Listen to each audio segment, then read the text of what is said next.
Committee will come to order, and the chair will recognize himself for an opening statement. This morning we meet to mark up multiple common sense bills that have been thoughtfully and thoroughly considered by the Energy and Environment subcommittees.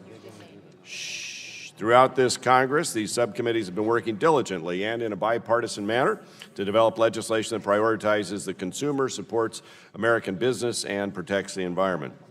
So these bills expand the nation's access to domestic energy resources, improve recycling and reuse of materials, and provide small businesses with the regulatory flexibility they need to meet environmental standards while still growing the economy and creating American jobs. Clearly, these are important bills, and I invite my colleagues on both sides of the aisle to work together constructively so we can move them out of the committee and one step closer to becoming law.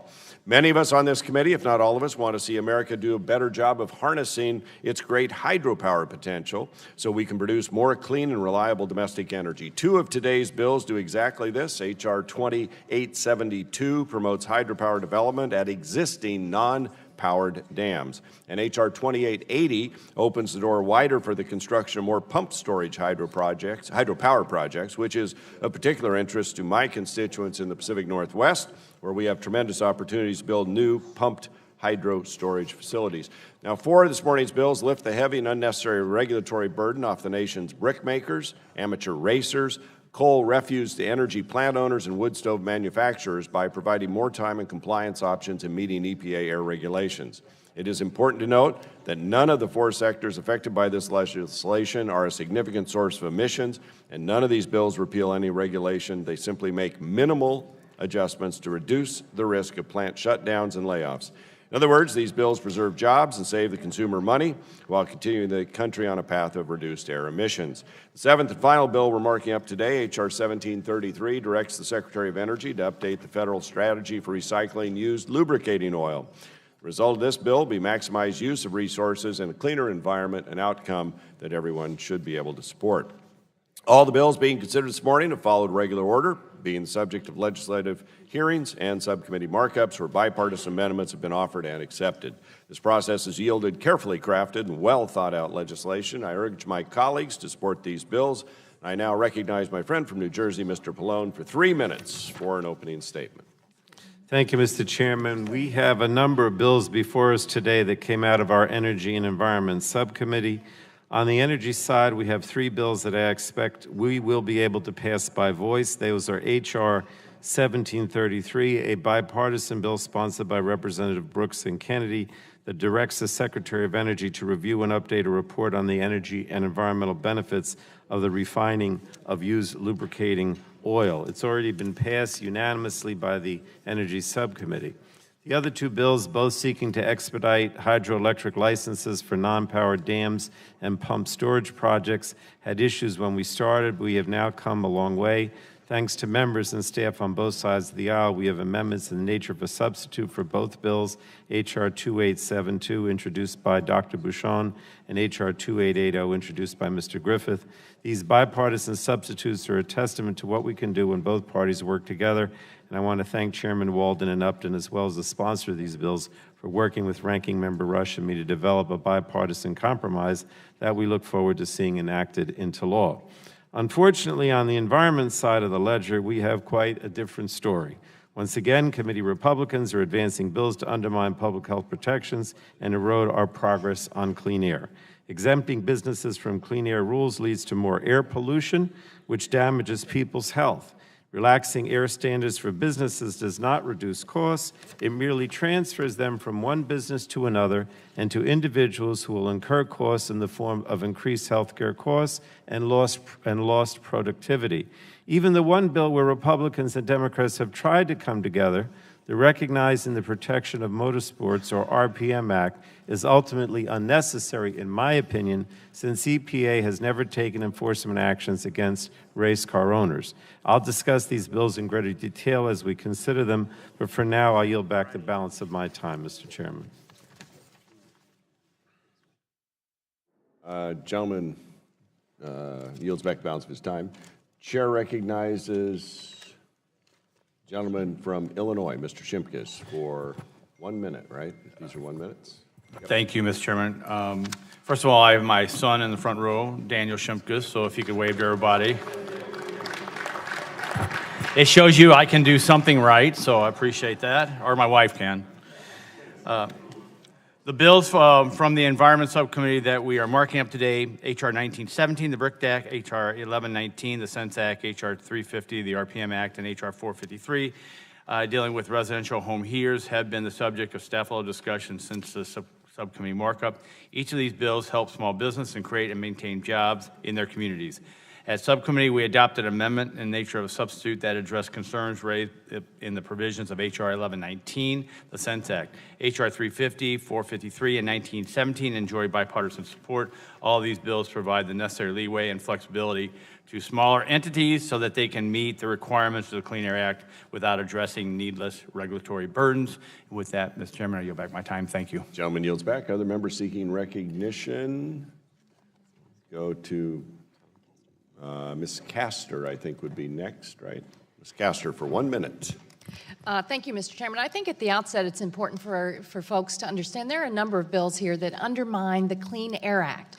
I regret that my Republican colleagues seek to find huge loopholes in the Clean Air Act because the Clean Air Act used to be bipartisan. For example, H.R. 453 would delay for 3 years the implementation of standards for new wood-burning boilers, furnaces, and stoves to reduce emissions.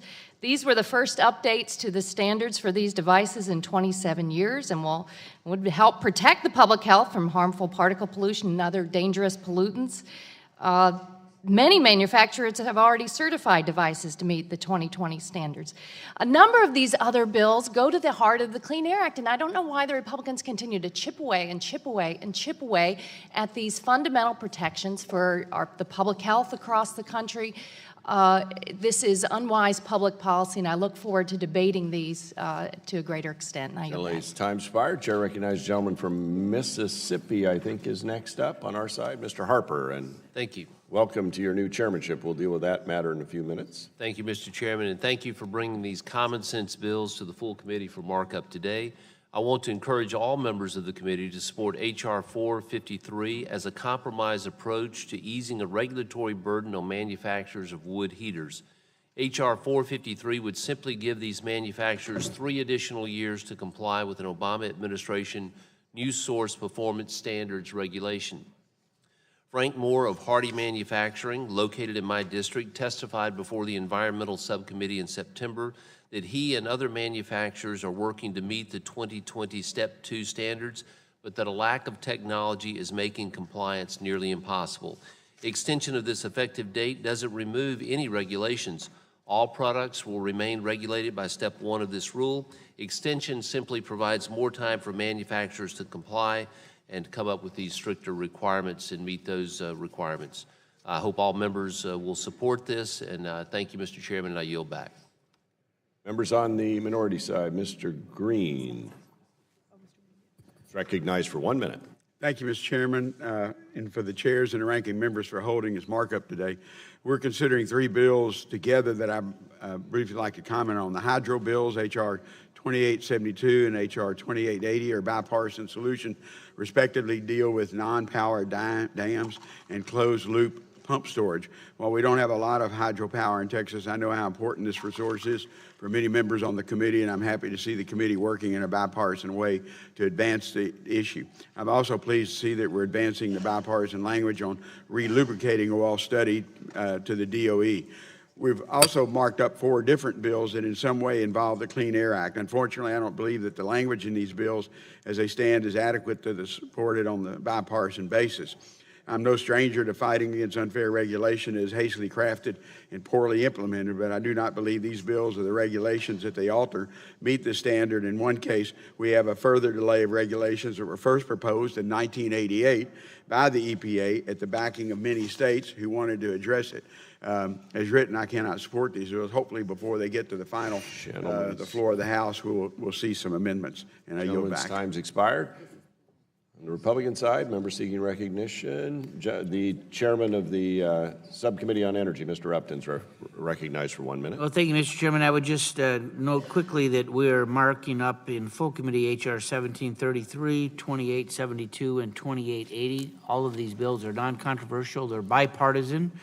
1733 is a bipartisan bill that simply requires the Secretary of Energy to update a report on the energy and tax environmental benefits of refining and used lubricating oil. Hydropower is the nation's #1 renewable producing electricity with negligible emissions. And H.R. 2872 was introduced to promote new hydropower development at existing non-power dams by providing FERC with the discretion to grant exemptions from license requirements for certain qualifying facilities. And H.R. 2880 was introduced to promote closed-loop pump storage hydropower developments by limiting FERC's authority to impose only licensing conditions that are necessary to protect public safety. These bills are a good faith effort to increase hydropower in the U.S. and urge all my colleagues to vote for them and yield back. Gentleman yields back. Members on the Democratic side, Ms. Schakowsky is recognized for 1 minute. Thank you. First, I want to congratulate Greg Harper as he becomes chair of the ONI, as well as Adam Kinzinger as he steps into the vice chair of the Digital Commerce and Consumer Protection Subcommittee, on which I'm the ranking Democrat. Today, we see 4 more attacks on clean air and clean water. The bills out of the Environment Subcommittee seek to undo, delay, or undermine rules at the Environmental Protection Agency, whether brick kilns, waste coal, wood stoves, or race vehicles. Republicans are working to chip away at critical protections for public health. At the same time, the EPA Administrator, Scott Pruitt, is undermining clean air and water protections from within the agency. It's clear that we are facing a multi-pronged attack on our environment, and Americans' health hangs in the balance. I yield back. Gentleman yields back. Other members seeking recognition on the Republican side. We'll go now to the gentleman from Ohio, Mr. Johnson, for 1 minute. Well, thank you, Mr. Chairman. You know, many of these bills before us today will provide relief to small businesses across the country, particularly those that have been subjected to federal regulation that, frankly, doesn't make a whole lot of sense. For instance, the BRIC Act will provide the brick and tile industry with regulatory common sense and certainty, something these industries have not experienced in years. So I urge a yes vote on this important bill as well as the others that we're considering today. And with that, I yield back. Gentleman yields back. Members on the Democratic side seeking recognition. Gentlelady from California, Ms. Matsui, recognized for a minute. Thank you, Mr. Chairman. I'm concerned that a number of the bills before us today will ultimately increase pollution and harm the health of my constituents. In my district, residential fireplaces and wood stoves are the greatest sources of pollution in the winter. These products have long lifespans and do not turn over regularly, so the 3-year delay to stronger emission standards for wood-fueled heaters included in H.R. 453 will mean much longer than 3 years of dirtier wood stoves. This is not the type of legislation that creates a cleaner, healthier world for our children and grandchildren. This bill, along with H.R. 1917 and H.R. 1119, moves us backward. At a time when the rest of the world is looking at ways to reduce emissions and clean up the air, we're talking about creating loopholes for polluters. I urge my colleagues to oppose these bills. Thank you, and I yield back. Gentleman yields back. Chair recognizes the gentleman from West Virginia, Mr. McKinley, for 1 minute. Thank you, Mr. Chairman. In my district, we have a couple hydroelectric projects that will benefit from this legislation. Projects located in Morgantown, West Virginia, and Opakiska that will generate about $36 million in private investment. But more importantly, they're going to create between 600 and 700 private sector jobs that will be important in the construction industry. And once operational, they will also be providing tax revenue for local and state governments. So thank you, Dr. Bouchon, for sponsoring this important piece of legislation. I yield back. Gentleman yields back. Members of the Democratic side, Mr. Tonko, recognized for 1 minute. Thank you, Mr. Chair. Today, we will consider 4 bills that were reported out of the Environment Subcommittee that would amend the Clean Air Act. Broadly speaking, each bill seeks to give a carve-out under the law. 3 of these bills were opposed by all Democratic members of the subcommittee.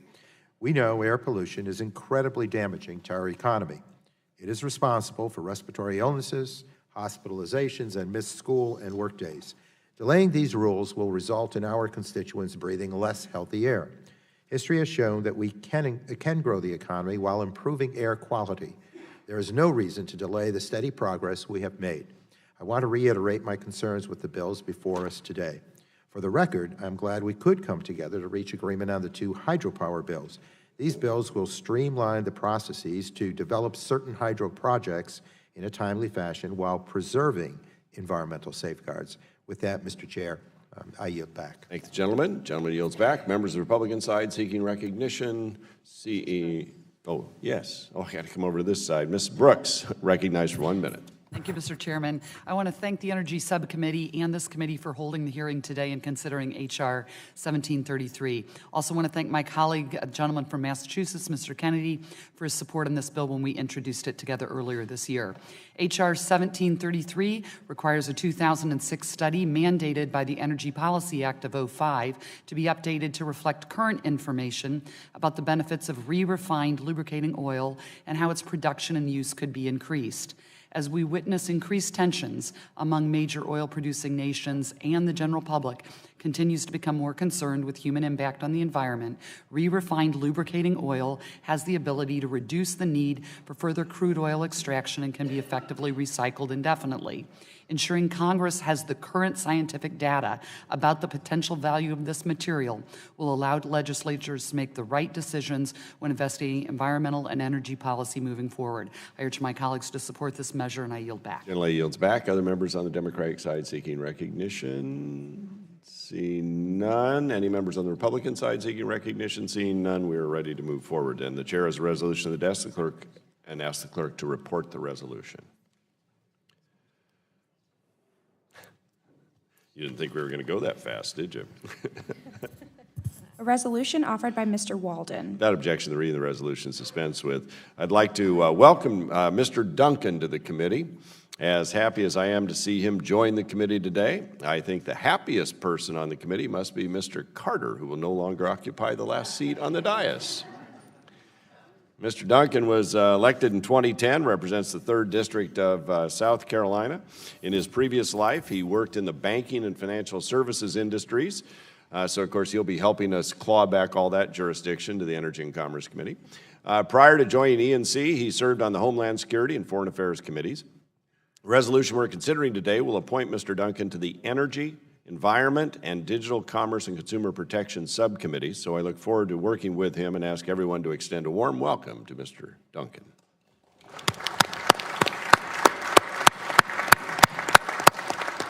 I would also point out I occupied that seat at one point many years ago.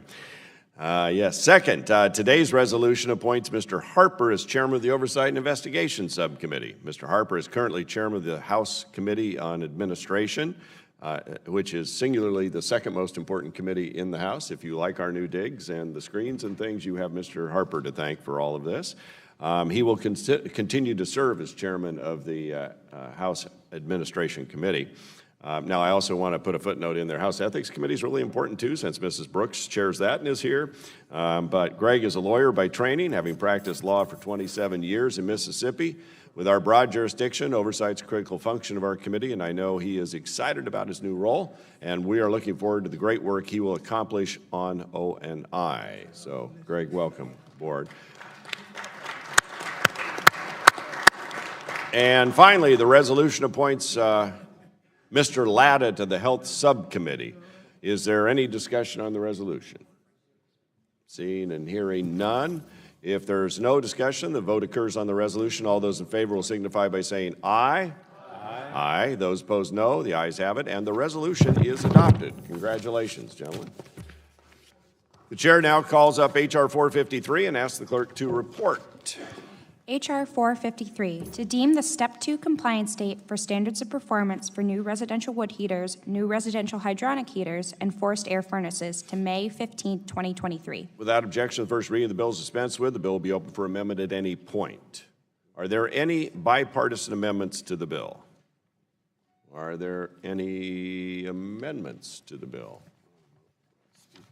Okay. For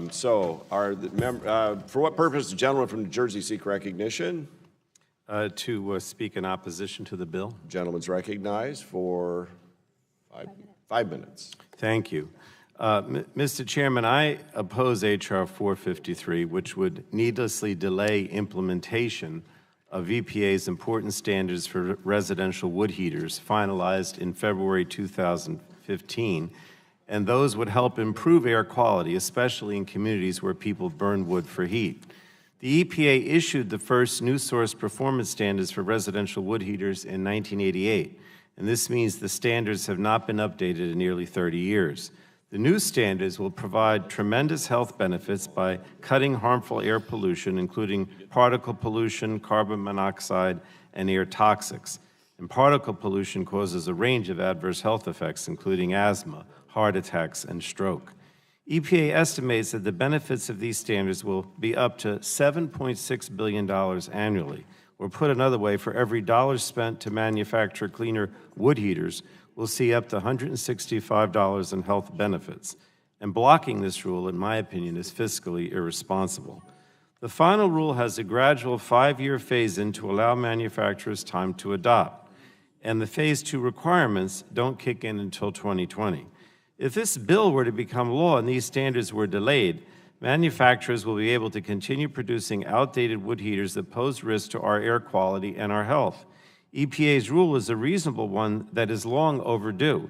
It has important benefits, and it should be allowed to be implemented.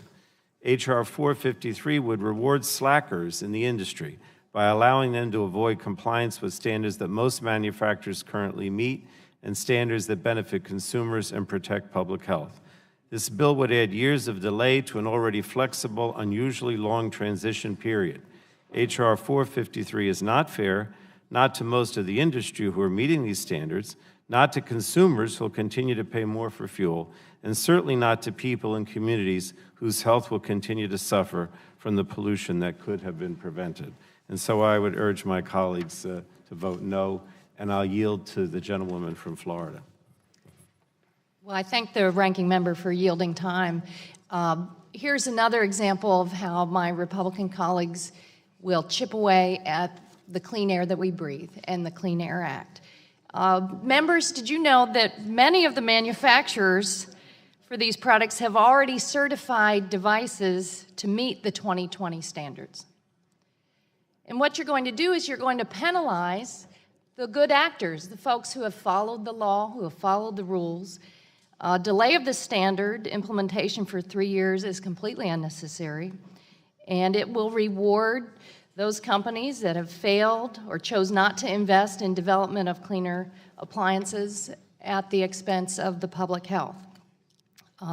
These were the first updates to these standards for devices in 27 years because the science drove the decision-making. Clean air drove the decision-making. You should also know that these more protective standards only apply to new boilers, furnaces, and stoves. They do not apply to wood-burning devices that are currently in use. This is unnecessary, unwise, and the ranking member is correct. It's fiscally irresponsible as well. I yield back the balance of my time to the ranking member. I thank the gentlewoman. I don't know if anybody else wants my time. If not, I'll yield back, Mr. Chairman. Gentleman yields back balance of time. Chair recognizes the new chairman of the Oversight and Investigation Subcommittee, Mr. Harper, for 5 minutes. Thank you, Mr. Chairman. I just want to remind everyone that under this bill, no regulation is being removed or changed. This is simply an extension. You know, wood heater manufacturers are predominantly small businesses that are very important sources of employment in their communities. The research and development costs of meeting the 2020 standard are proving to be prohibitive for many manufacturers, and some have already laid off workers as a result. If we look at the economic impact, that's going to be substantial if this extension is not given. Remember that the first phase of EPA's new source performance standards for wood heaters took effect in 2015 and substantially reduced emissions with minimal problems. So there's already been a positive impact on clean air. However, the second phase of these standards is scheduled to take effect in 2020 and is proving to be very difficult for many manufacturers. So this would, an extension be for phase 2, would just extend the phase 2 compliance deadline by 3 years to May 15, 2023. And keep in mind that wood heaters are frequently used by low-income households and often in rural areas. The 2020 deadline is likely to raise prices on those least able to afford them. It may also restrict product choice, as only a fraction of current designs are likely to still be available. Therefore, if new wood heaters become more expensive, some consumers will opt to continue using older and higher emitting wood heaters. Keep in mind that wood heaters are relatively minor sources of emissions overall, and even less so now that the 2015 Phase 1 standard is in effect. And since many are used in rural areas that are in attainment with national ambient air quality standards, the impact of a 3-year delay on air quality would be negligible. This is a common sense bill that really will help these manufacturers and ultimately help consumers and ultimately help clean air quality. Remember again, extension of this effective date doesn't remove any of those regulations, and I urge that we adopt and pass H.R. 453. With that, I yield back. Gentleman yields back. Other members seeking recognition? Seeing none, the question now occurs unfavorably reporting H.R. 453 as amended to the House. The clerk will call the roll. Those in support will vote aye. Those opposed, nay. Mr. Barton. Mr. Barton votes aye. Mr. Upton. Mr. Upton votes aye. Mr. Shimkus. Mr. Shimkus votes aye. Mr. Burgess. Mr. Burgess votes aye. Mrs. Blackburn. Mrs. Blackburn votes aye. Mr. Scalise. Mr. Latta. Mr. Latta votes aye. Mrs. McMorris-Rogers. Mr. Harper. Mr. Harper votes aye. Mr. Lance. Mr. Lance votes aye. Mr. Guthrie. Mr. Guthrie votes aye. Mr. Olson. Mr. Olson votes aye. Mr. McKinley. Mr. McKinley votes aye. Mr. Kinzinger.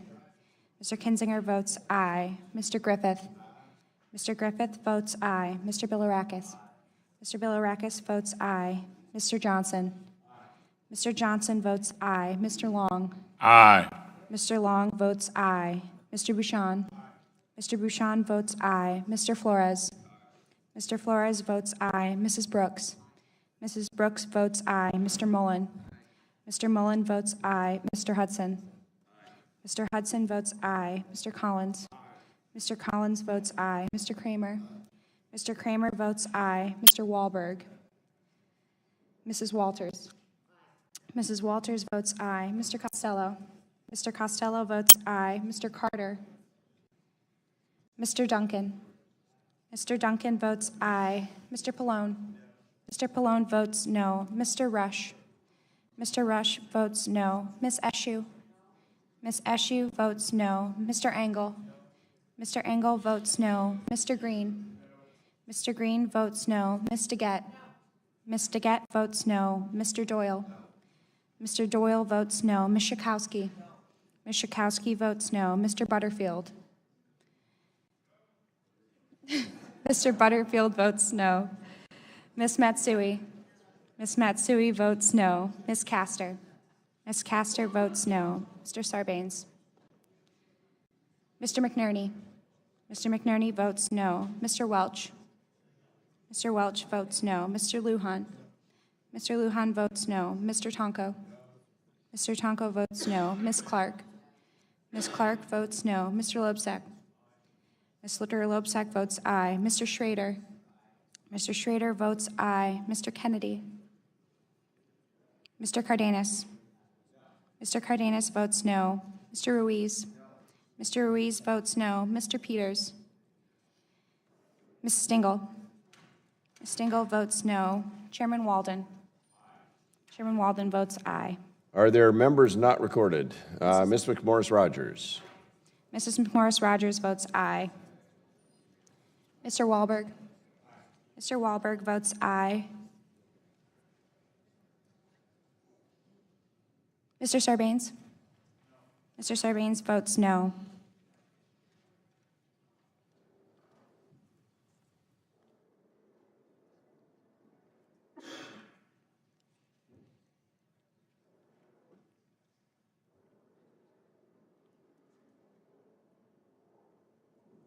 Mr. Scalise is on his way, so we'll provide him time to get here. Yes, Mr. Peters. Clerk, yeah. No. Mr. Peters, no. Mr. Peters votes no.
Well, you know you're not, and so we were kind of waiting to think you'd want to be. So that's a good vote. Mr. Scalise votes aye. Mr. Scalise votes aye. The clerk will report the tally. Mr. Chairman, on that vote, the ayes were 32 and the nays were 21. The ayes 32, nays 21. The bill is favorably reported to the floor. The chair now calls up H.R. 350 and asks our clerk to report, please. H.R. 350, to exclude vehicles used solely for competition from certain provisions of the Clean Air Act and for other purposes. And without objection, the first reading of the bill is dispensed with. The bill will be open for amendment at any point. Are there any bipartisan? Yeah, but I'll do the amendments first. That's okay. Is that right? Yeah. Are there any bipartisan amendments? Are there any amendments? Chair recognizes gentlelady from Michigan, Ms. Dingell. Thank you, Mr. Chairman. I have an amendment at the desk, although I do plan to withdraw it from consideration after debate has concluded. All right. Field suspend. The clerk will report the amendment. Amendment to H.R. 350, offered by Mrs. Dingell. Chair recognizes gentlelady from Michigan to speak on her amendment. Thank you, Mr. Chairman. My amendment represents simple changes that are needed to fix this bill. We've all discussed this issue a lot, and Subcommittee Chairman Shimkus made a commitment to me that he would continue to work with me to try to fix this. I mean, what we are worried about, all of us, well, maybe not everybody in this room, but a lot of us love sports car racing. And we want people to be able to race cars, but at the same time, after you've seen auto manufacturers jigger with some of their equipment, we need to make sure that cars that are on the road are not illegal. I was hopeful that we could accept this language today in the spirit of working together toward a bipartisan compromise. Without the fixes outlined in my amendment, I cannot vote for this bill, and I really do want to vote for this bill. But I remain optimistic that conversations can continue on this issue, and I'm prepared to withdraw my amendment today if the chairman's willing to continue talking about this issue moving forward. Do you want to yield to Mr. Shimkus on this matter? I would be honored to. Thank you. We have been meeting and working on language. Everybody wants automobile racing to continue. Everybody wants the Clean Air Act to continue to comply, and we want to make sure that vehicles that are on the road are on the road legally. The hurdle is there's just no way on our side that we're going to go to a national vehicle registration plan or program, either specifically stated or implied. So would the gentleman yield? I would. We agree. So this, I don't think our staff agree. So I don't think the language agrees. And so let's continue to work on it. We've had this discussion. We want to work it out. I'd like to come back as a member of Congress, but I can't if I go to a national vehicle registration program because well, and I don't think anybody on my this, folks will lynch me on this side. So let's. I too might be lynched. So we don't want to go to our funerals. But if we could really make this so, if we could work together before it goes to the floor.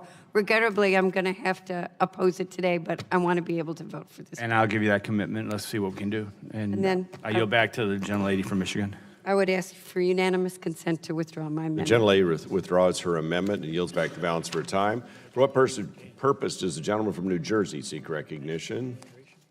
To strike the last word. The gentleman's recognized for 5 minutes. Mr. Chairman, I'm sorry that we've not been able to come to agreement on H.R. 350, much as I wanted to and everyone on this side of the aisle wanted to accomplish that. But I can't support a bill that undermines EPA's ability to enforce the anti-tampering provision of the Clean Air Act. We don't need to move this bill today, in my opinion. We could continue to work with EPA and the Specialty Equipment Marketing Association to find a reasonable compromise. And I'm certainly willing to do that, and I'd prefer to do that. But if we move forward today with the language you proposed, I would have to oppose the bill and ask my colleagues to oppose the bill. The bill undermines EPA's current enforcement authority to go after companies that are marketing defeat devices to a much broader group of customers than those in the amateur racing community. And I don't think that's your intent, but that is what the bill will do. We knew at the start that this would be a difficult exemption to craft, but I thought that we shared two goals. First, to make these currently illegal conversions legitimate in the eyes of the law, and then to ensure that once converted to race cars, these vehicles would only be driven on a racetrack and never on the road. However, EPA informed us that the language in the bill will not achieve that second goal. It will not ensure that motor vehicles that have defeat devices installed in them will never be driven on public roads. And frankly, I don't understand it. The Trump administration's EPA says this does not work. And I'm now put in a position of defending the language that Administrator Pruitt's people say they need to enforce the Clean Air Act. It isn't a position that I expect to be taking very often, obviously. So all we're looking for is language that fulfills the dictate of trust but verifies, something I would think my Republican friends would appreciate, but this language doesn't meet the test of being able to verify. I can only conclude that the industry is really just interested in getting a loophole put in the law with no ability to enforce against violators, and that's a license to cheat that I can't support. Vehicle manufacturers have spent a great deal of time and money to produce vehicles that emit fewer pollutants, but with this bill, we're now letting a few companies earn profits by undoing those efforts and putting public health at risk in the process.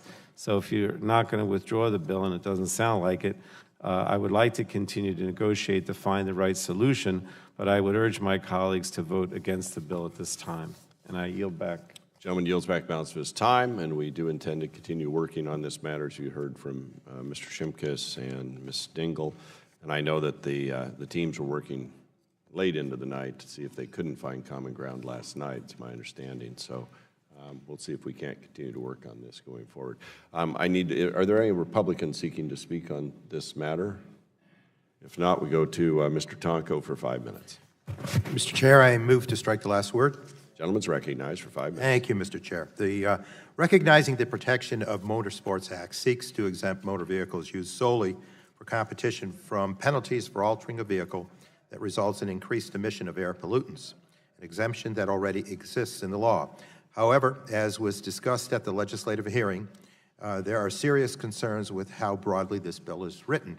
At the subcommittee level, we talked about working together to come up with further amendments to the bill in its present form. I support Ms. Dingell's amendment and would hope that we could come to terms that will enable us to support racing and allow the environment to be addressed. The bill in its present form, however, would make it more difficult, if not impossible, for EPA to enforce against manufacturers that produce emissions-controlled defeat devices for vehicles. The Clean Air Act prohibits selling or installing parts that would defeat or bypass emissions controls. Emissions controls are needed to reduce particulate matter, nitrogen oxides, carbon monoxide, and other pollutants from vehicle exhaust. Allowing vehicles with defeat devices to be driven on public roads is simply completely unacceptable. In my view, if people want to modify a car that they use solely for amateur racing, that's fine, but we cannot allow these devices to be marketed and sold to the general public, which will inevitably be the case with modified vehicles being driven on the road. I understand there is a concern that EPA may go after racing hobbyists, despite the fact they never have in the past. No one wants or frankly expects to see EPA enforcement against individual vehicle owners, and no one wants to curtail law-abiding racing hobbyists that are not taking their modified vehicles onto the roads. But this bill would block EPA from using its one course of action to prevent the proliferation of defeat devices going after manufacturers. We know that some companies have marketed these devices to the general public, and EPA has had success enforcing against manufacturers of defeat devices that have not been used exclusively for racing vehicles. In one settlement, the company had sold some 114,000 devices. I know there was talk between subcommittee and full committee about narrowing the language to address some of these concerns. I'm encouraged that these talks will continue, but I am disappointed that we haven't been able to find a compromise. I cannot stand for taking away an important and really the only tool available to EPA to stop illegal defeat devices and the pollution they enable. So I urge the members to oppose the bill as currently drafted. And with that, Mr. Chair, yield back. Would the gentleman yield? Mr. Tomko? Yes, sir. Yeah, let me just address this enforcement discussion real quickly. Right now, under Section 113 of Clean Air Act, the EPA currently and will still have general enforcement authority. So, if in the case you use, if a manufacturer of a device sells 114,000, what usually happens is that raises alarm, and the EPA then swoops in to say, where are you selling these 114,000 to? And that's how the system now works. So we're not taking away any authority, general authority under the Clean Air Act. But we're, you know, in a state like Montana that doesn't have emissions tests, we're not going to then force a state of Montana to go into some emission testing regime that the Clean Air Act and the SIPs no longer currently require them to do. And that's part of the debate and problem. And we're going to continue to work on it, but I wanted to address the enforcement debate on this, and I yield back. Thank you. Okay. Well, I appreciate that, but I think still, you know, the guidelines of the Clean Air Act should be maintained, and I got to believe there's a way to resolve this favorably for both sides of the discussion. Gentleman yields back. I encourage all of you to continue this work because I think it sounds like might be able to get there.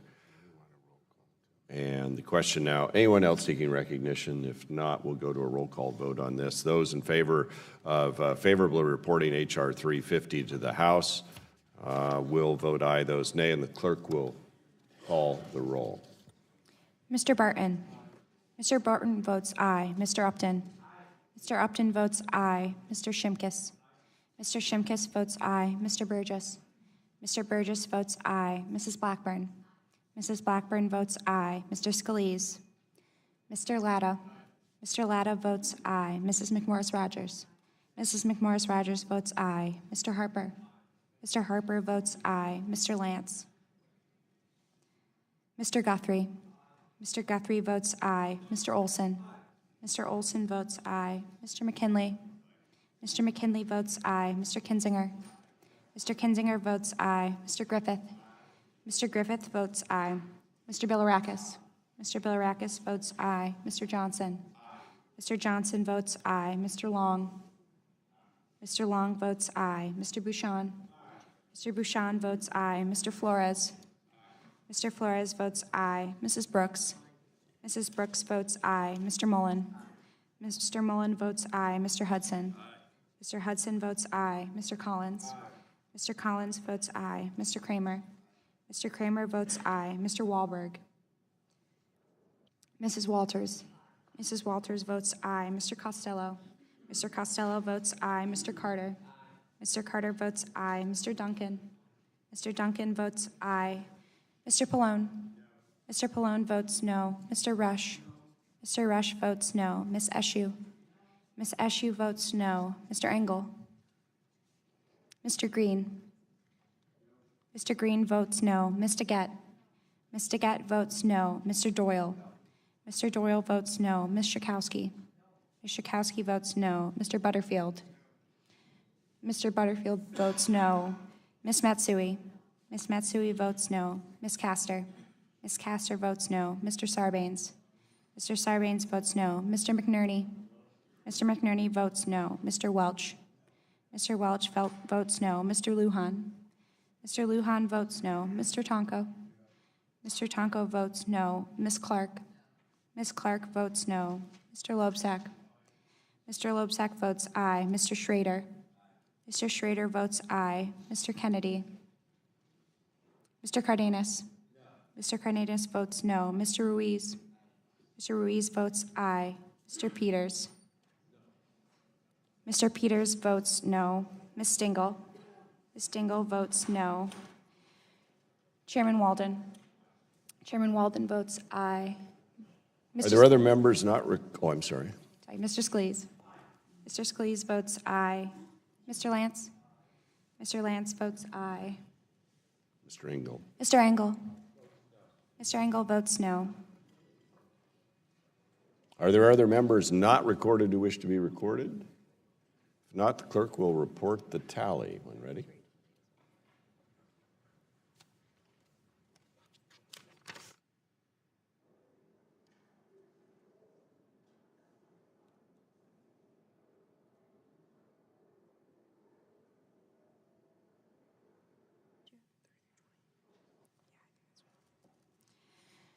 Mr. Walden, on that vote, the ayes were 33 and the nays were 20. Okay, the H.R. 350 is reported to the House as approved. The chair now calls up H.R. 1119 as forwarded by the Subcommittee on Environment on November 17, 2017, and asks the clerk to report. H.R. 1119, to establish the basis by which the Administrator of the Environmental Protection Agency shall issue, implement, and enforce certain emission limitations and allocations for existing electric utility steam generating units that convert coal refuse into energy. Without objection, the first reading of the bill is dispensed with, and the bill will be open for amendment at any point. Are there any bipartisan amendments? Are there any amendments? Chair now recognizes the gentleman from West Virginia for 5 minutes to strike the last word. Thank you, Mr. Chairman. I'd like to speak for a few minutes about the environmental benefits of the Sense Act. This Sense Act makes minor modifications to the mercury and air toxic standards, MATS, in order to keep the coal refuse to energy plants viable. This act will still require substantial reductions in air emissions from these facilities, but in a manner that is reasonable and achievable for them. In exchange for the added flexibility under MATS, these facilities will be able to continue operating and addressing the coal refuse problem. Coal refuse is particularly pervasive throughout West Virginia and Pennsylvania. And unfortunately, it's a major contributor to acid mine drainage, which pollutes thousands of miles of rivers and streams in coal mining regions. It's a source of major fires, which pollute the air and a fire hazard. Coal refuse piles are unsightly and a barrier to economic development. Look, there are only 19 coal refuse to energy facilities in the United States. Most of them are small, under 100 megawatts, and not all of them will avail themselves of the provisions of the Sense Act. Coal refuse to energy plants have thus far recycled over 200 million tons of coal refuse by combusting it to produce electricity. The resulting ash is environmentally safe and is used for the remediation. One of my district offices is located immediately adjacent to such a plant in Morgantown, West Virginia. And coal refuse to energy facilities are addressing the coal refuse problem at no additional cost to the taxpayers. And without them, the cost of remediation are estimated in Pennsylvania alone to be $2 billion. So expensive that little, if any, remediation activity would ever be undertaken. The net environmental benefits of the Sense Act are substantial, and I urge the support of the Act, H.R. 1119. Thank you. To yield back. Gentleman yields back. Chair recognizes, do you want to go first or do you want Mr. Doyle? Okay, we'll recognize the gentleman from Pennsylvania for 5 minutes. Strike the last word. Thank you, Mr. Chairman. The Sense Act introduced by fellow Pennsylvania Congressman Rothfuss is a regulatory carve-out to help coal refuse plants comply with the Clean Air Act regulation. A majority of these plants are located in my home state of Pennsylvania. In fact, of the 19 facilities, there are 14 of them are in Pennsylvania. These plants have processed coal refuse or waste coal left over from mining operations for decades. These are mines that operated prior to Congress passing critical regulations and standards that mandate reclamation after mining was completed. The leftovers, waste coal, now blanket acres and acres across Pennsylvania, polluting local water sources and diminishing air quality. I've seen the impressive environmental benefit of these plants firsthand. They're part of a large effort to reclaim the hundreds of thousands of acres of orphan waste coal piles that blanket Pennsylvania. These mines in our state that powered the country from the Industrial Revolution on through the first two world wars simply left these enormous piles of waste coal for future generations to deal with. The coal refuse industry has enjoyed significant bipartisan support back in my home state, and I certainly share Congressman Rothfuss's support of the industry. But I cannot support this bill as currently written.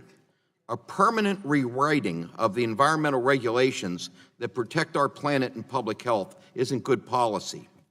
I'll say this, the Sense Act is improved from last Congress's Sense Act, and last year's Sense Act was improved upon the bill that was introduced in the 113th Congress, but the underlying bill still goes too far.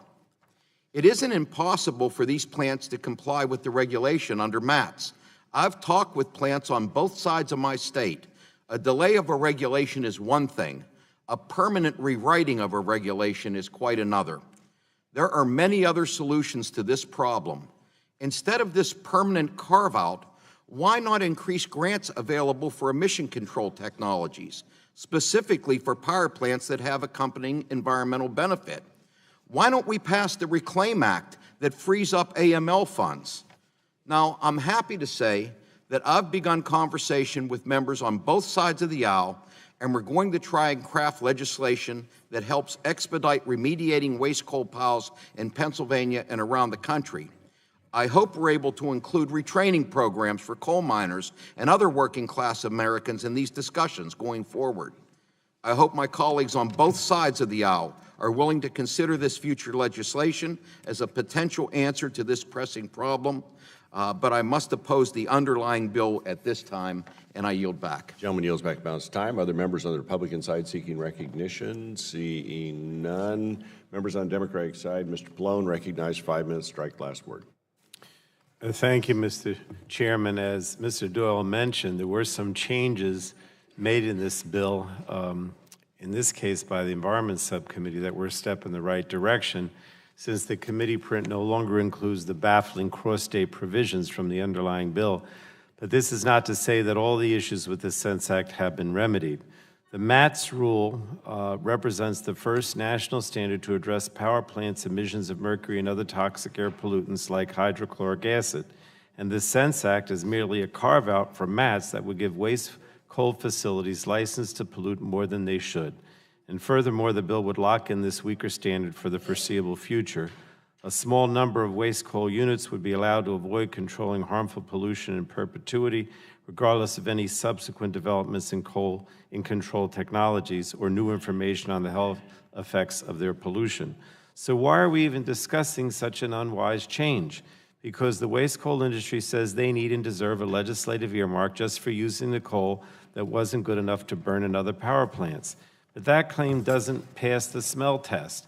In the final MATS rule, EPA determined that emissions from waste coal units are no different than emissions from other coal-fired power plants and don't justify special treatment. When waste coal plant owners filed lawsuits challenging the requirements of the rule, claiming it was impossible for them to meet, the D.C. Circuit Court had little trouble rejecting those arguments unanimously. The judges pointed to evidence demonstrating that many of the waste coal units could already meet the rule's acid gas standard or alternative sulfur dioxide standard. The court also noted that some of these already compliant waste coal plants are among the best performing coal-fired power plants in the country.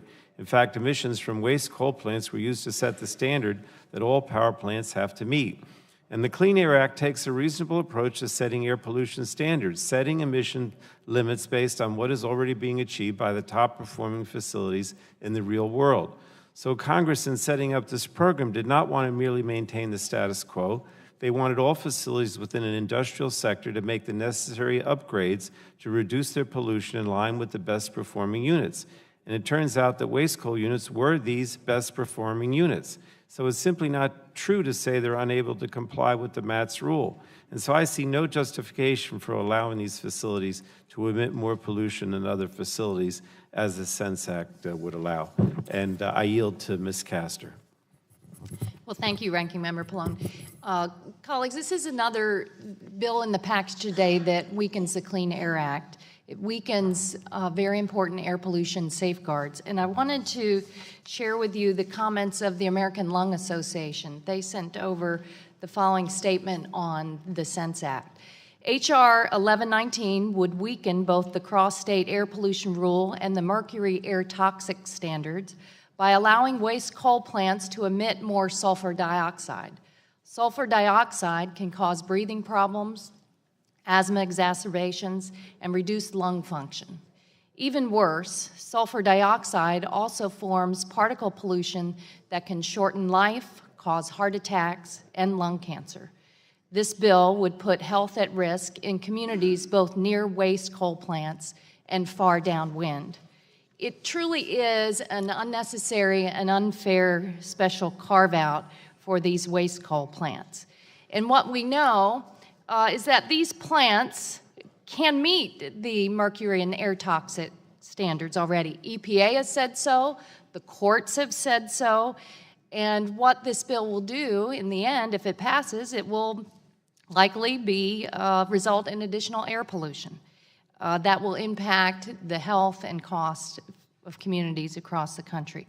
It's also unfair because it's unfair to other industrial plants because it will allow these particular special coal refuse plants to emit higher levels of pollution, forcing other sources to cut even more of their emissions to make up the difference. For all of those reasons, I recommend that the committee defeat this bill, and I yield back my time to the ranking member. And I yield back, Mr. Chairman. Gentleman yields back. Chair recognizes the gentleman from Texas, the Vice Chair of the Energy Subcommittee, Mr. Olson, for strike the last word for 5 minutes. Mr. Chair, I strike the last word, yield my time to the gentleman from West Virginia, Mr. McKinley. Thank you. Mr. Chairman, and we've been listening to this.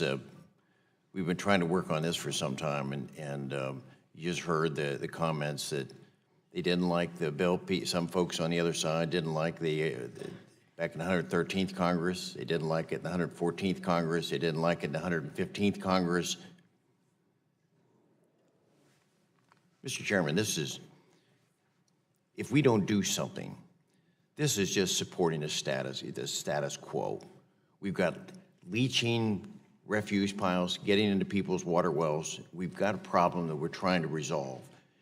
And instead of just supporting the status quo and arguing over this, I wonder whether over the years you will ever, some of you folks, will ever find a way to support something like this, to take care of it. I'm very concerned about it because there are so few plants, but this is cleaning up an environmental hazard. It's using coal that can't be used for any other purpose. And people say, we didn't like it 4 years ago, 2 years ago, they don't like it this year. Just when are we ever going to get around to finding language that we can accept? We've been trying to work across the aisle on this, and all we get is rebuffed. So I yield back, and I... Will the gentleman yield? Will the gentleman yield? Yes. Thank you. We want to get this solved. There's no state that has a bigger problem than mine. 14 of those plants are in my state. Some plants comply already. Many don't. Over 40 years that these facilities have existed, they've cleaned up about 4% of the waste coal in 40 years. There is a fund, and I believe, by the way, Mr. McKinley, you supported this fund, the abandoned mine lands. I mean, there's money available. I don't understand why we don't help these facilities comply rather than just try to exempt a regulation that allows them to still put pollution into the air. There's a solution to this, and I'm working right now with Mr. Rothfuss, by the way, on such a vehicle to do this. We do want to fix the problem. I just don't think that the answer to the problem is just to do away with one of, this got better because you took cross-state air out of it, but you still have mats, and you're eliminating mats. So I want to get it done. I want to work on it. It's a big problem in my state of Pennsylvania, and you and I have worked on many things together with regards to these industries. So I don't want you to think that I'm rebuffing you, because I'm not. I'd like to work with you and Mr. Rothfuss to get a solution that helps these facilities comply and continue to do some of the good work they're doing. Yeah, reclaiming my time, perhaps the best solution would be, why don't you put some of the people that are such opposition to this and put their own legislation in, and let's address it from that perspective. But this seems like we've been doing this now in 113th, 114th, and 115th, and it gets rebuffed. Start it from the other side of the aisle, perhaps, and maybe we can find some resolution. And Would the gentleman yield back yield? my time. Would the gentleman yield? Mr. McKinley? I yield my time. All right. Chairman from Illinois, Mr. Thank you. Just to finish, I appreciate the time. I think the issue is newer coal refuse plants versus older coal refuse plants. Some can meet it, the older ones can't. And then for people who aren't from coal regions of this country, which we are, we understand the environmental challenge to have these hillsides of coal refuge and the leaching. So we don't think we're getting enough credit for the environmental benefits of cleaning these up. And secondly, in a lot of these areas, as you know, they are the poor areas of our community or in the rural areas. Third thing is, in cleaning up these sites, then we can go back into the redevelopment of these sites, i.e. in what we just did on the brownfield. So let's keep working. We're going to move this bill because we've got a member of Congress who's asked us to do this. We passed last year's bill on the floor, and we will pass this one on the floor. But if we can make it better along the way, we'd love to do it. But we're going to march forward because in our areas, they're asking us to do this. And I yield back to the gentleman from Texas. Add back the ballots my time, all 2 seconds. Gentleman yields back. Any other members seeking recognition on either side? Seeing none, the question now arises on passage of H.R. 1119. Those in favor vote aye, those no, and the clerk will call the roll. Mr. Barton. Mr. Barton votes aye. Mr. Upton. Mr. Shimkus. Mr. Shimkus votes aye. Mr. Burgess. Mrs. Blackburn. Mrs. Blackburn votes aye. Mr. Scalise. Mr. Latta. Mr. Latta votes aye. Mrs. McMorris Rogers. Mr. Harper. Mr. Harper votes aye. Mr. Lance. Mr. Guthrie. Mr. Olson. Mr. Olson votes aye. Mr. McKinley. Mr. McKinley votes aye. Mr. Kinzinger. Mr. Kinzinger votes aye. Mr. Griffith. Mr. Griffith votes aye. Mr. Bilirakis. Mr. Bilirakis votes aye. Mr. Johnson. Mr. Johnson votes aye. Mr. Long. Mr. Long votes aye. Mr. Bouchon. Mr. Bouchon votes aye. Mr. Flores. Mr. Flores votes aye. Mrs. Brooks. Mrs. Brooks votes aye. Mr. Mullen. Mr. Mullen votes aye. Mr. Hudson. Mr. Hudson votes aye. Mr. Collins. Mr. Collins votes aye. Mr. Kramer. Mr. Kramer votes aye. Mr. Wahlberg. Mr. Wahlberg votes aye. Mrs. Walters. Mrs. Walters votes aye. Mr. Costello. Mr. Costello votes aye. Mr. Carter. Mr. Carter votes aye. Mr. Duncan. Mr. Duncan votes aye. Mr. Pallone. Mr. Pallone votes no. Mr. Rush. Mr. Rush votes no. Ms. Eshoo. Ms. Eshoo votes no. Mr. Engel. Mr. Engel votes no. Mr. Green? Mr. Green votes no. Ms. Daggett? Ms. Daggett votes no. Mr. Doyle? Mr. Doyle votes no. Ms. Schakowsky? Ms. Schakowsky votes no. Mr. Butterfield? Mr. Butterfield votes no. Ms. Matsui? Ms. Matsui votes no. Ms. Castor? Ms. Castor votes no. Mr. Sarbanes? Mr. Sarbanes votes no. Mr. McNerney? Mr. McNerney votes no. Mr. Welch? Mr. Welch votes no. Mr. Lujan? Mr. Lujan votes no. Mr. Tonko? Mr. Tonko votes no. Ms. Clark? Ms. Clark votes no. Mr. Loebsack? Mr. Loebsack votes no. Mr. Schrader? Mr. Schrader votes no. Mr. Kennedy? Mr. Cardenas? Mr. Cardenas votes no. Mr. Ruiz? Mr. Ruiz votes no. Mr. Peters? Mr. Peters votes no. Ms. Stingle? Ms. Stingle votes no. Chairman Walden? Chairman Walden votes aye. Mr. Lance? Mr. Lance votes aye. Mrs. McMorris-Rogers? Mrs. McMorris-Rogers votes aye. Mr. Scalise? Mr. Scalise votes aye. Mr. Upton? Mr. Upton votes aye. Mr. Guthrie? Mr. Guthrie votes aye. Mr. Burgess is not recorded. Mr. Burgess votes aye. Other members not recorded seeking to be recorded?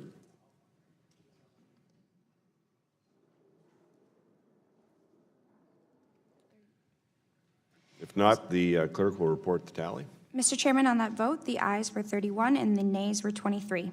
3123, the bill is approved favorably and reported to the floor. Chair now calls up H.R. 1917 and asks the clerk to report this measure. H.R. 1917, to allow for judicial review of any final rule addressing national emission standards for hazardous air pollutants for brick and structural clay products or for clay ceramics manufacturing before requiring compliance with such rule. Without objection, the first reading of the bill is dispensed with, and the bill will be open for amendment at any point. Are there any bipartisan amendments? Are there any amendments? If not, Chair recognizes Gentleman from Ohio, Mr. Johnson, for 5 minutes to strike the last word. Thank you, Mr. Chairman, and I appreciate the opportunity to speak on this bill once more before we take the vote here in the overall committee. You know, the brick or the brick industry, the brick and tile industry, has really been through it over the last decade or so. Since 2005, between 2005 and 2012, they lost about 45% of the jobs in the industry. It has had they've spent hundreds of millions of dollars complying with rules, federal regulations that have been set aside by the courts with virtually no acknowledgement by the federal agencies that that effort had been put in. They are, in many cases, these companies are the mainstay of employment in the small communities that they reside in. In many cases, they are the largest employer. One gentleman, for example, Mr. Ryan Parker, president of Endicott Clay Products, in testimony before our committee, said this: as the largest employer by far in our county, we pay over $10 million in wages to our 325 employees per year. Let's not repeat the past errors which could cause many small businesses in our industry to close their doors unnecessarily. You know, this legislation doesn't ask for a lot. It simply asks that we apply common sense to these regulations. I don't need the full 5 minutes, I don't think, Mr. Chairman, because I think this legislation speaks for itself. With that, I yield back my time. Would the gentleman yield to me? Yes, I certainly do yield. Well, I want to thank the gentleman for bringing the legislation. Just 3 short points. This is a result of the BRIC MAC, EPA's rule coming out in 2003 that was vacated by the court in 2007. So the court said illegal regulation, but the industry moved in that direction and some couldn't survive it. So what we're trying to do is stop that from happening again. Another reg, another lawsuit, another loss of jobs, and then a defeat in the court. So all this does is just delay the enforcement of the new rule until the court case is rendered. So, and the other great thing about the work that my colleague has done is very bipartisan. It has Congressman Bishop from Georgia on there. It has Congresswoman Sewell from Alabama on there, along with the Republican members. So I think it's important, again, for jobs and manufacturing, and I appreciate my colleague for bringing it forward, and I yield back to him. I thank the gentleman for adding his comments, and again, I think we've made the case why this is so important. Mr. Chairman, I yield back. Gentleman yields back. Other members seeking recognition. Chair recognizes the ranking member, Mr. Pallone, for 5 minutes to strike the last word. Thank you, Mr. Chairman, and I am speaking in opposition to the bill. My Republican colleagues, in describing the need for this bill, say that it's necessary in order to delay the Environmental Protection Agency's BRIC and Clay MAC rule until all judicial review has been completed. However, that's not true. It's completely false. The courts already have the ability to issue a stay of any compliance dates in a final rule as necessary to protect the public interest, and that's their job, and we should let them do it. We all know there have already been challenges filed regarding this final rule. It will be up to the D.C. Circuit when they review these challenges to decide whether to stay the rule. Well-established legal factors exist for granting a stay. These factors take into account whether there is a likelihood of success on the merits, the prospect of irreparable harm to the moving party and other parties, and most importantly, whether granting the stay is in the public interest. The courts have used these factors time and time to determine whether to grant a stay and for how long. There's no reason for Congress to override this process and the judgment of the court. And I think before we conclude on behalf of the D.C. Circuit that the compliance deadlines for the BRIC MAC final rule should be extended, we should let them take a look at the final rule. And ultimately, if a stay is necessary, the court can grant it, not Congress. And I don't know if anyone else wants my time. If not, I would urge my colleagues to vote against the bill, and I yield back, Mr. Gentleman yields back the balance of his time. Other members seeking recognition. Gentleman from Virginia, Mr. Griffiths, recognized. Strike the last word for 5 minutes. Thank you very much, Mr. Chairman. I just want to get it, set the record straight. Our job is to get the law the way that we believe is in the best interest of the people of the United States of America. We are not overriding the process. We're getting the process right. Going to court and trying to get a stay on something is expensive, it's time-consuming, and oftentimes people decide, well, we're just going to go ahead and comply because a lot of these regulations may be smaller brick manufacturers or smaller industries. And we saw in my district a number of facilities that were shut down on a prior regulation that was put out, and the Supreme Court ultimately decided that it was invalid the way that the agency had done it. That didn't bring the jobs back to my district. This bill is getting the process right for the American people, and that is our job. I yield back. Gentleman yields back the balance of time. Other members seeking recognition, either side, seeing none. The chair now will put for a vote on the question now occurs on favorably reporting H.R. 1917 to the House. Those in favor will say aye, those opposed nay, and the clerk will call the roll. Mr. Barton. Mr. Barton votes aye. Mr. Upton. Mr. Shimkus. Mr. Shimkus votes aye. Mr. Burgess. Mr. Burgess votes aye. Mrs. Blackburn. Mrs. Blackburn votes aye. Mr. Scalise. Mr. Latta. Mr. Latta votes aye. Mrs. McMorris-Rogers. Mr. Harper. Mr. Lance. Mr. Guthrie. Mr. Guthrie votes aye. Mr. Olson. Mr. Olson votes aye. Mr. McKinley. Mr. McKinley votes aye. Mr. Kinzinger. Mr. Kinzinger votes aye. Mr. Griffith. Mr. Griffith votes aye. Mr. Bilirakis. Mr. Bilirakis votes aye. Mr. Johnson. Mr. Johnson votes aye. Mr. Long. Mr. Long votes aye. Mr. Bouchon. Mr. Bouchon votes aye. Mr. Flores. Mr. Flores votes aye. Mrs. Brooks. Mrs. Brooks votes aye. Mr. Mullen. Mr. Mullen votes aye. Mr. Hudson. Mr. Hudson votes aye. Mr. Collins. Mr. Kramer. Mr. Kramer votes aye. Mr. Wahlberg. Mr. Wahlberg votes aye. Mrs. Walters. Mrs. Walters votes aye. Mr. Costello. Mr. Costello votes aye. Mr. Carter. Mr. Carter votes aye. Mr. Duncan. Mr. Pallone. Mr. Pallone votes no. Mr. Rush. Mr. Rush votes no. Ms. Eshoo.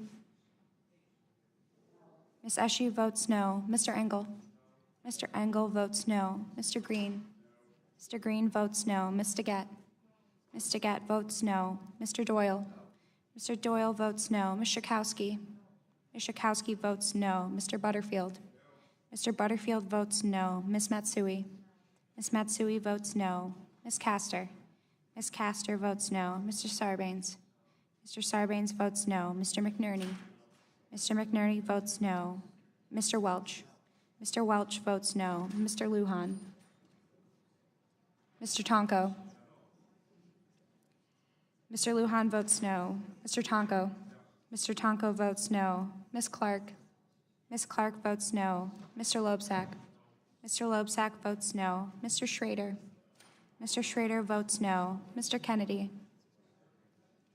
Mr. Cardenas. Mr. Ruiz.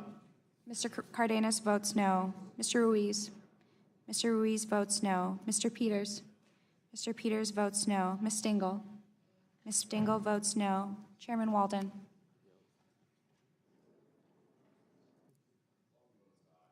Chairman Walden votes aye. Other members not recorded. Mr. Upton. Mr. Upton votes aye. Mr. Lance. Mr. Lance votes aye. Mrs. McMorris Rogers. Mrs. McMorris Rogers votes aye. Mr. Harper. Mr. Harper votes aye. Mr. Duncan. Mr. Duncan votes aye. Mr. Collins. Mr. Collins votes aye.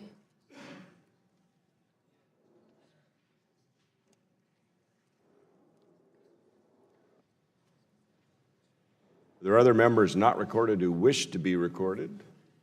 So we're waiting. Mr. Scalise, I believe, is on his way in. Mr. Scalise votes aye. That the clerk will report the tally. Mr. Chairman, on that vote, the ayes were 31 and the nays were 23. 31-23, the bill is favorably approved. And we will now move to, Chair now calls up H.R. 1753 and asks the clerk to, H.R. 1733 and asks the clerk to report. H.R. 1733, to direct the Secretary of Energy to review and update a report on the energy and environmental benefits of the re-refining of used lubricating oil. Without objection, the first reading of the bill is dispensed with. The bill will be open for amendment at any point. Are there any bipartisan amendments? Are there any amendments? Chair recognizes the gentlelady from Indiana, Ms. Brooks, for 5 minutes to strike the last word. Thank you, Mr. Chairman. Re-refining of oil has been utilized in our country for decades, but the technology is constantly improving. The process removes contaminants from used oil, like our used motor oils, and it blends additives to restore that oil to its original effectiveness, and it can be done infinitely. Many federal agencies actually use this re-refined oil, DOD, U.S. Postal, and others. But yet the United States lags behind, well behind actually other developed nations in the amount of re-refining that we do. And so federal studies and recommendations are obsolete. There hasn't been a study done since 2006. And so what this bill does, it's asking for the study to be updated and that we have updated information to make it easier to educate consumers about the benefits of this product, how we can increase the collection, responsible collection of used oil, how we can promote sustainable reuse of used oil by federal agencies and others. And with that, I would actually urge passage of 1733 and also appreciate the bipartisan manner in which we have brought this bill through committee and to this committee. I yield back. Gentlelady yields back. Other members wishing to speak on the bill? Seeing none, without objection, let's see, are there any bipartisan amendments to the bill? Seeing none, are there any other amendments to the bill? Seeing none, the question now occurs on favorably reporting H.R. 1733 to the House. All those in favor shall signify by saying aye. Aye. Those opposed say no. In the opinion of the chair, the ayes have it. And the bill is favorably reported. The chair now will call up H.R. 2872 and ask the clerk to report. H.R. 2872, to amend the Federal Power Act to promote hydropower development at existing non-powered dams and for other purposes. Without objection, the first reading of the bill is dispensed with, and the bill will be open for amendment at any point, and the chair would recognize myself for an amendment in the nature of the substitute. And the clerk will report the title, and the amendment will be considered as read, and the staff will distribute the amendment in the nature of a substitute. Amendment in the nature of a substitute to H.R. 2872. Waiting for Mr. Bashan was going to offer this amendment. I would just say that this is an amendment that both sides have agreed to. I think it's in the nature of a substitute. I'm not aware of any problems with it in the trying to expedite our time. I would ask if any other member wishes to speak on this amendment that everyone's agreed to. Seeing none, the vote occurs on the amendment in the nature of the substitute. All those in favor will say aye. Aye. Those opposed will say no. In the opinion of the chair, the ayes have it. Amendment is adopted. Are there further amendments to the bill? Seeing none, the question now occurs on the bill as amended. Those in favor will say aye. Aye. Those opposed say no. Opinion of the chair, the ayes have it, and the bill as amended is favorably reported. Chair will now call up H.R. 2880 and ask the clerk to report. H.R. 2880, to amend the Federal Power Act to promote closed-loop pump storage hydropower and for other purposes. And without objection, the first reading of the bill is dispensed with. The bill will be open for any amendment, for amendment at any point. Are there any bipartisan amendments? Mr. Chairman, I have a bipartisan amendment at the desk. Gentleman from Virginia is recognized. The clerk will report the title of the amendment. Amendment in the nature of a substitute to H.R. 2880, offered by Mr. Griffith. And the amendment will be considered as read. The staff will distribute the amendment, and the gentleman from Virginia is recognized for 5 minutes. Well, Mr. Chairman, I'm tempted to take the Bouchon approach and get the bill on the way, but I will say it's a good amendment that I have joined with Mr. Peters in offering it, and it helps us get closed-loop pump storage, hydropower development in the United States, and I will leave it at that. Yield back. Gentleman yields back. Are there other members wishing to speak on the amendment? Gentleman from California is recognized. I just want to, thank you, Mr. Chairman. I just want to thank Mr. Griffith for his work on this. It's a pleasure to work with him on an energy issue. Sometimes we don't see eye to eye, but on hydropower, I think there's a lot of agreement, and we appreciate all the work of the committee as well. Thank you.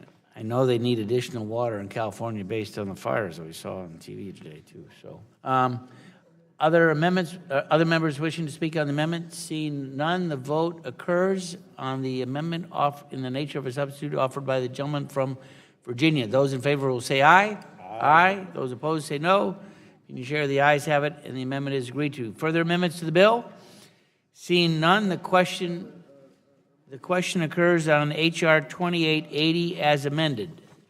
Those in favor will say aye. Aye. Those opposed say no. In the opinion of the chair, the ayes have it, and the bill is favorably reported.